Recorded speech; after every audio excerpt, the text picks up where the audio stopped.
In this episode, we discuss the economic fact that you finance everything that you buy, even when you pay cash, and how you can situate your finances in a way that allows you to make a profit on everything you buy. She's Holly, and she helps people find financial freedom. He's Nate. He makes sense out of money. This is Dollars and Nonsense. If you follow the herd, you will be slaughtered. All right, well, welcome back to the show. We're excited to be here with you all today. And, we're actually going to be discussing a topic that for all of you infinite banking fundamentalists who've been around for a long time, clients of ours and so forth, you probably run across this, but it's always just a good reminder we should always keep in front of us as we make decisions on how to purchase things. Because, Holly, I don't think a lot of people outside, until Nelson Nash wrote the book called Becoming Your Own Banker and really created this concept, the idea that you finance everything that you buy, you don't get that really from anywhere in layman's terms, the way that Nelson Nash discusses it in his book. No, and I think the reality is even talking to individuals that are new to the concept or even old to the concept, I think it's easy to forget, Nate, that every single purchase we make, we are financing it. We're either pulling money out of our bank account or we're using somebody else's money to pay for it, like a house. So the bottom line is you're financing everything. You have to have money to do it. And in today's society, a lot of us have, even in order to finance it, we don't necessarily have the money, but we have a credit card. So we put it on the credit card or we borrow the money from somebody else to be able to buy it. I think in probably in economic circles, the term could be used to describe it called opportunity cost. There's a real opportunity cost to everything we decide to do. And Nelson Nash just makes it very clear. And by the way, this is one of the fundamental things you have to actually comprehend, understand, and buy into, or early on in your infinite banking journey, for a lot of things to end up making sense as you actually practice this thing. And I think we can talk about that in a little bit. But essentially, the idea here is that you finance everything that you buy. There's really only two ways to make a purchase that we know of in this life. You either build up cash in an account and withdraw money from that account to make a purchase, or you borrow somebody else's money to make a purchase. Everybody knows when I borrow somebody else's money, I have to pay them interest. So we think of that as financing the purchase. I'm gonna use their financing package. So I'm gonna borrow their money to buy a car or a computer or a TV or whatever that people are financing these days, and I'm gonna pay them back with interest. What we don't always comprehend or understand while we're just living life is that, hey, whenever I pay cash for something, I may not be paying anybody any interest. However, that money is gone forever, and I will never be able to earn interest on that money ever again. So I'm stuck with these two options. I either pay cash and lose any interest I could have earned, or I borrow somebody else's money and I have to pay them interest. So really, both options are kind of sitting here, and they're in a similar playing field. It really wasn't until Nelson Nash kind of described a third way to finance something that you found out, hey, there's kind of a third option that sits in the middle of these that actually turns out to be better than just doing one or the other. But it was not until you understood, okay, yeah, I am stuck. I may be paying cash for everything, but I'm not making any money on my purchases. We've talked to people who bought cars, and I've heard Ray ask this question many times, and just true. You ask a guy who's paid cash for every car he's bought. You ask a guy who's financed every car he's bought. And you ask them the same question, how much money do you have from all the cars you bought? And they'll both just say zero. So the question is, what good was it paying cash, or what good was it financing if you just don't have any more money? Nelson has really, hounded this in his book. You finance everything that you buy. And as we move down this podcast, I really do think maybe we can unflesh some things as to why it's so important to understand this when you start using policy. So, Holly, what is kind of this third in the middle method that Nelson describes you can do, and that all of us practicing infinite banking are using to finance the things we buy? Well, really, it's the infinite banking concept. But what you're doing is you're taking your money or depositing it into your life insurance policy, and then you're using that policy, you're borrowing the money back out to pay for your purchases. So literally, you are able to use the money and kind of pay yourself back because you're a shareholder. But the simplicity of it is a lot of people think, Nate, that it's really complicated when you're really just adding one more step than what you traditionally do already. Yeah, exactly. And if this was maybe like a YouTube video, I could actually show some numbers and maybe that would have been helpful. But what the image banking method allows us to do, and it's the only place that we know of that's very consistent in this, using these high cash value life insurance policies to finance the things that we buy. The reason why it works out really well is because when we borrow against the policies, we're not actually withdrawing the money. So so all of you, what we brought up at the very beginning was normally when you purchase something, when you buy a car, as our example, and it's $30,000 or whatever amount it is, you really have these two options.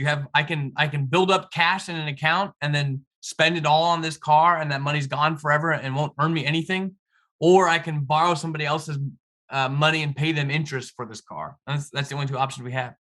Well, there's a kind of this hybrid method that uses leverage, I guess. It involves like, okay, if I build up $30,000 inside of my policy, I can borrow against that policy. And yet, since I didn't actually withdraw the money, I just posted my policy as collateral essentially to the insurance company, and they gave me a loan that I'm in total control of, by the way, of how I repay it. And so maybe we won't get into all those details yet, but all that I know is that my cash value inside my policy will continue to grow and continue to compound on the full amount of money. So it used to be this issue where if I was to pull money out of let's say I built up money inside of a stock portfolio or something, and I withdrew money from that. Well, now, yeah, I may not be paying interest to a bank on a car loan, but I don't have that 30 grand working for me anymore.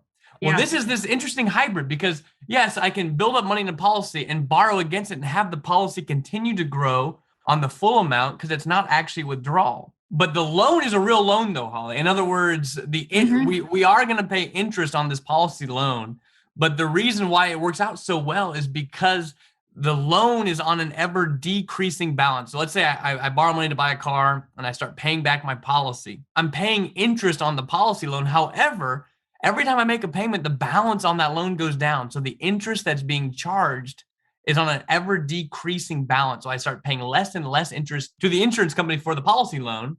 However, my $30,000 of cash value that I use to help buy the car, that money is compounding on an ever increasing basis. So every single time, no matter what we do, if we use a policy to finance something and then pay it back, you'll actually always have earned more interest inside the policy than what you paid on the loan, just based on math. Allowing your money to continue to compound the entire time is really what we're after. And it's what Nelson Nash was after in his book, that the goal is to have as much money compounding at all times. That concept really only makes sense once you understand that everything is finance. There's an interest cost to every decision that you make. How can we situate our finances in a way that allows us to profit on that fact?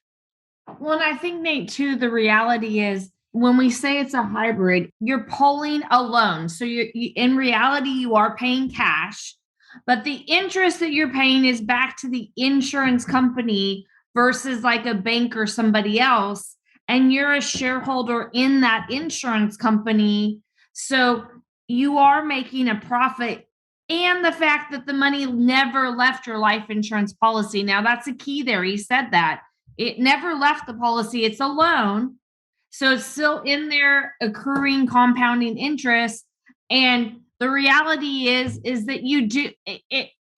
We used to say you create a appreciating value. What you do is you turn those purchases or assets into additional money. I say you can make money buying groceries, but you really truly can because of the compounding that's taking place in the policy and the loan money being paid back. It's a mathematical equation that exists that, hey, if I have one asset that is compounding and I have one asset where the balance is declining, the compounding asset will always accrue more interest than what I paid. Well, to a certain extent. I mean, I guess if you were, paying like 30% interest and only earning 2%, that probably wouldn't Yeah. work. But to a normal degree, the compounding asset always wins. So it's very important to be in a position where your money will continue to grow no matter what you do. And that's what we have in this world of a policy. We can use it as many times as we want for all these different things in life that come up, whether it's cars or education or weddings or vacations or investments. And while we're using it, the policy continues to compound on its entire value, no matter how many times or how much money we pull out.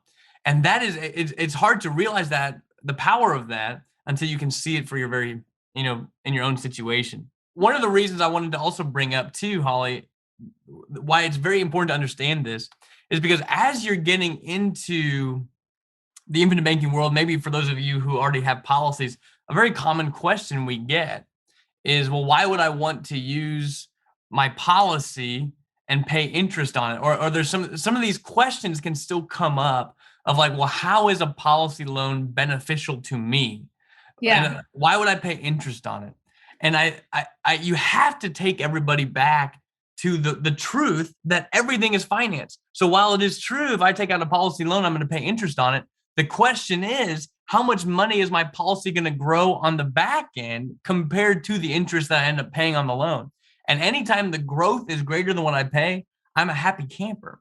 So we always have to come back to this truth, as you're actually doing it. Well, should I borrow from my policy to do this, or should I build up cash in a bank account to do this? Or I guess the people who don't understand this principle have the hardest time using policies because they don't understand how they're going to end up being ahead as compared to their old way. Are you still stuck in insecurity and uncertainty? Do you want to feel like a financial genius and confident about your future? Holly and Nate have prepared something exclusively for Dollars and Nonsense listeners. It's called the Secret Banking Masterclass. You can gain free access to this course by visiting livingwealth.com/secretbanking. That's secret banking, all one word. The course will share with you how the conventional system stacks the deck against you, and exactly how to break free from their system. We believe in challenging the status quo. We believe in defying conventional wealth tools while maintaining traditional values. After all, most of those conventional tools only ever seem to make someone else on the inner circle rich. Visit livingwealth.com/secretbanking. That's secret banking, all one word. Ease your worry and start your journey towards security today. Visit livingwealth.com/secretbanking. Now, back to the great episode with Nate and Holly. The easiest way to understand it is when you do take your first loan and you start paying that back or recycling that money, and you see what it generated or how much it generated, and you're able to walk through it. But until you actually see the process working, then you don't really understand it. I mean, I had so many people be like, oh, well, I just paid cash for it. Well, then you just save up for the next item, and that money's not earning any interest. When you're still paying cash, you just had to save it in the policy and take it out as a loan. So you still have that interest accruing. But the reality is that you can go on vacation. I use this a lot, but you can go on vacation and enjoy the vacation knowing that your money is making money while you're on vacation. Yeah, it's a new world, and it's really fun to be a part of. But it definitely takes some time. So essentially, Nate, you're telling me that I can pay interest to somebody and actually make a profit, and I'm sitting here saying, yeah, you can. So it's one of those principles that really, without comprehending this fully, infinite banking can seem very confusing. But it's just math. It's not actually a very complicated procedure. But wait, you're saying, Nate, that if I borrow money from my policy and pay my policy back, I'm actually going to be richer than if I had just built up money in a checking account and paid cash for it and paid nobody back. I'm saying, yeah, that's true. Yeah. And it's math. So I know on a podcast, maybe we can't really run, calculators and show, distinct examples per se, but all that to say, the principle at work is always the case. So some people, they're all cash pay people. They never want to finance it because they hate paying interest. And while I think there's some value to that, this is one of the reasons why we also suggest taking a look at cheap money to begin with. In other words, if you have an opportunity to get a very low interest rate mortgage, and so if someone walked up to me and they had $300,000 in cash, and they also had $300,000 in a mortgage at 2.5% for 30 years or something like that, or let's just say 3% for 30 years. And that's a tax deductible interest rate. So their net after tax interest cost is probably more like 2% or so after the deduction. And so we'll still have people saying, I want to go pay off this mortgage because I don't like paying all this interest. And I say, well, that'd be fine. Yeah, we could take 300,000 and pay off this mortgage, and then you wouldn't pay the interest to the bank at all, and that'd be great. But the question is, what would you be able to do with that $300,000 if we didn't pay off the mortgage? And is there anything you can think of that would actually earn you more interest than the mortgage is costing you?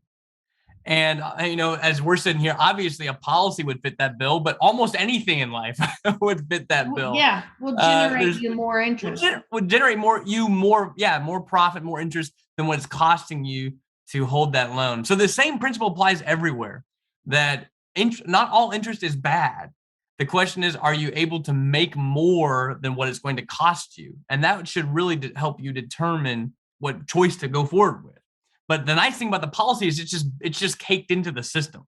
Like, in other words, there's a policy loan provision on every policy that allows you to borrow the money and have the cash value continue to compound on the full amount. That just exists with us. And so it's very easy to use. If you own stocks, you can do something kind of similar with a margin account. You can borrow against your stocks.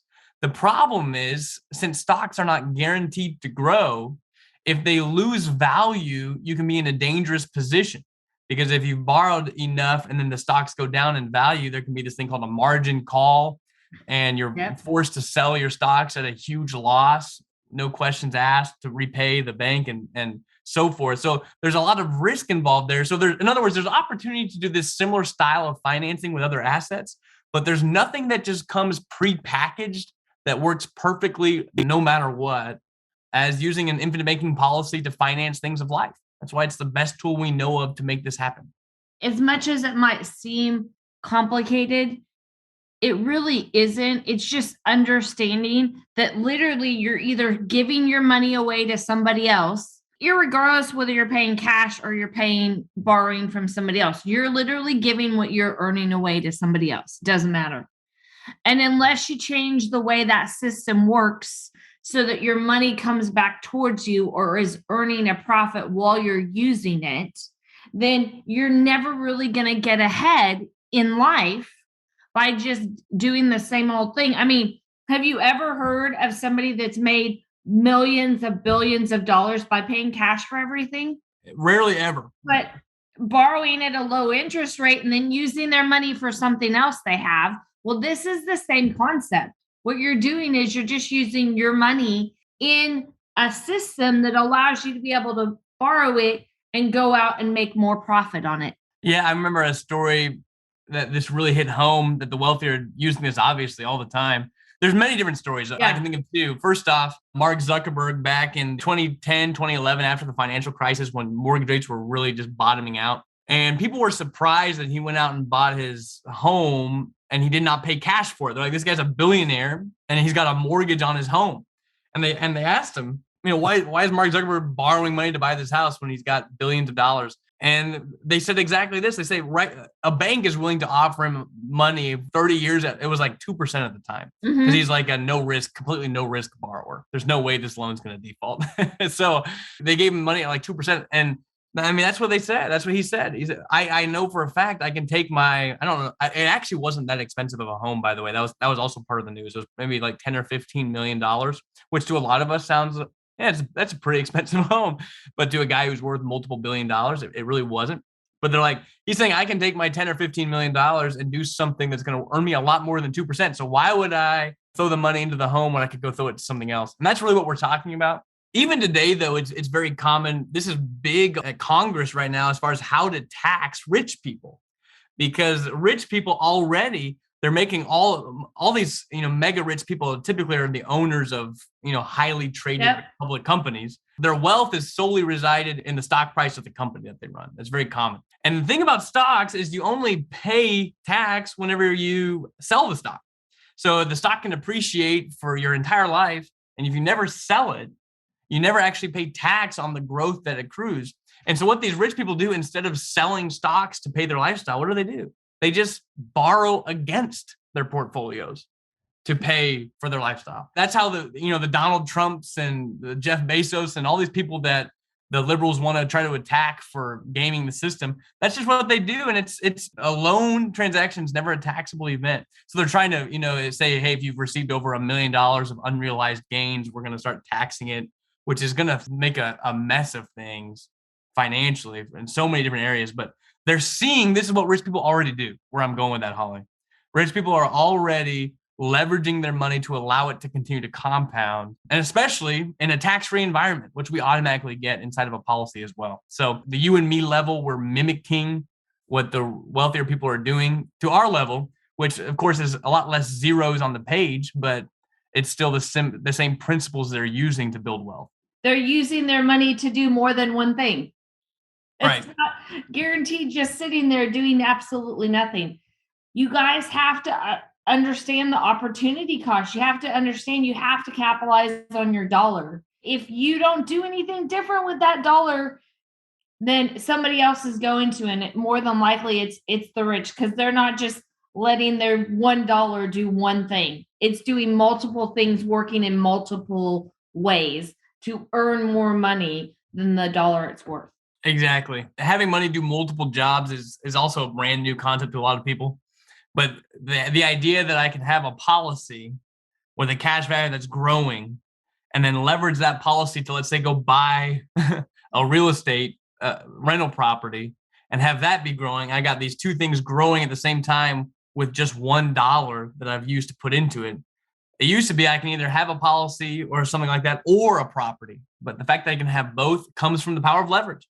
So leverage allows you to have your money do multiple things at the same time and make a profit in multiple ways. And so that's one of the things that we get to access with this concept just built in, caked into the formula, which we love. Anything before we close it down, Holly? Yeah, and I'm going to say, I know, Nate, you touched on this, but I just want to say that the reality is a loan in a bank is not considered a liability. A loan on the books is considered an asset. So a debt or that owed to yourself or to a life insurance company where the money is already growing in a tax-free environment for you is not bad to owe yourself money or to owe a life insurance company of which you're a shareholder, because that money is going to continue to grow. So the reality is there still are principles and rules you have to follow, but you have to get out of your brain that debt is bad, or if I have a loan, it's bad. You don't feel so bad when you're writing a loan repayment that you know is benefiting you. Yeah, I mean, at the end of the day, whenever you take a policy loan, which we didn't have time to get into in this podcast, just the flexibility of it is totally different. So I don't really love borrowing money from banks as much as I can, because you got to follow their rules and go through their approval processes and have strict payments and penalties for doing certain things.